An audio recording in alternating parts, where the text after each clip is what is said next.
Today, police knocked on a door at one of Britain's most storied royal estates. On the other side, the King's own brother. Andrew Mountbatten-Windsor was taken into custody on suspicion of misconduct in public office. Not summoned, not questioned, but arrested. I think it's only because the public's probably put pressure on, and the media's put pressure on to have him questioned. But he'll probably disappear to some country where he won't be extradited. I'm a royalist myself. I do follow the royal family. I do support them. So hearing that from a member of the royal family is really, it's the last straw, isn't it, really? I thought he'd go into hiding and get away with it. Yeah, so, no, that's all I've got to say, really. I'm pleased.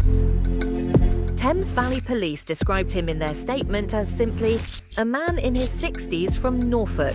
Clinical, unsparing, written about a man who once dined with presidents and princes, a man who, until today, had never faced the inside of a custody suite. It is also, by some extraordinary twist, his 66th birthday.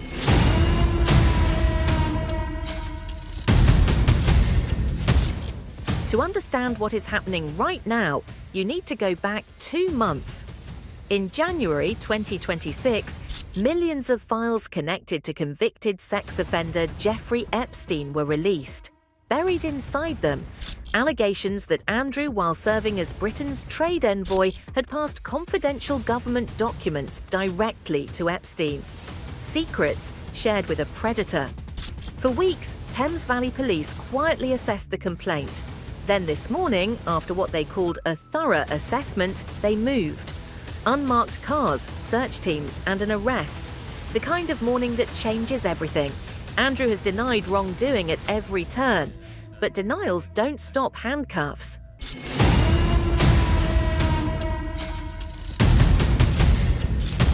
Just after dawn, unmarked police vehicles slipped through the gates of the Sandringham estate in Norfolk.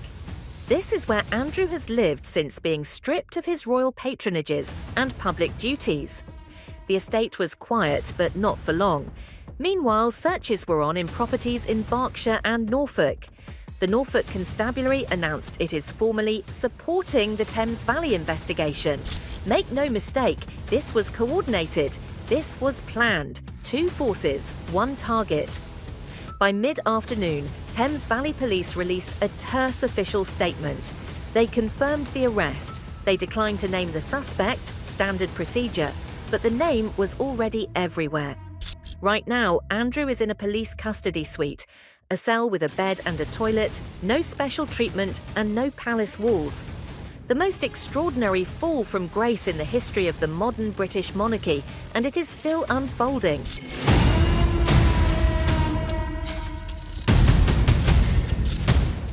Misconduct in public office is one of the oldest, most serious charges in English law. It is not a technicality, it is not a formality. To reach the threshold of a charge, 4 tests must be passed, and every single one is a mountain to climb. Test 1.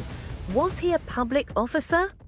As Britain's trade envoy, a role he held for a decade, Andrew represented the Crown. He carried the authority of the state into private rooms. That almost certainly qualifies. Test 2. Did he willfully misconduct himself? This is where it gets hard. Police must prove he knew what he was doing was wrong and did it anyway. Carelessness isn't enough. Naivety isn't a defense. It must have been deliberate. Test 3. Was it a betrayal of public trust? The conduct must be so serious, so egregious, that it crosses the line from poor judgment into a fundamental breach of trust between a public servant and the people he served. That is a high bar. Test 4. Was there any justification? Andrew will be asked, under caution, to explain himself. If he has a credible answer, if there is any legitimate reason for what he allegedly did that matters. This is the test that has ended investigations before.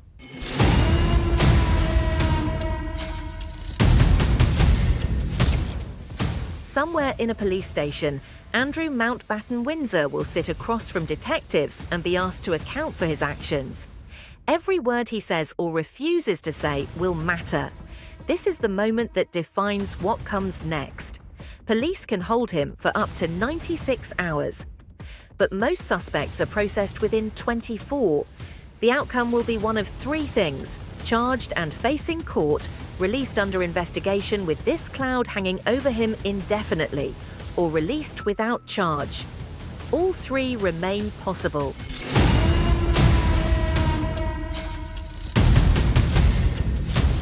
The Buckingham Palace broke its silence. King Charles issued a statement. He expressed deepest concern.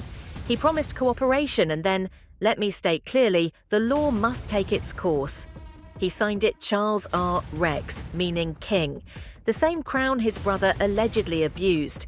Today, the king made clear that crown protects no one. Andrew Mountbatten-Windsor has not been charged. He has not been convicted. He is innocent until proven otherwise, and that matters, regardless of who he is or what we think of him. But today, something shifted permanently. A royal was arrested. The king did not defend him. And Britain is asking a question it never had to ask before. Can anyone, no matter how powerful, truly be above the law?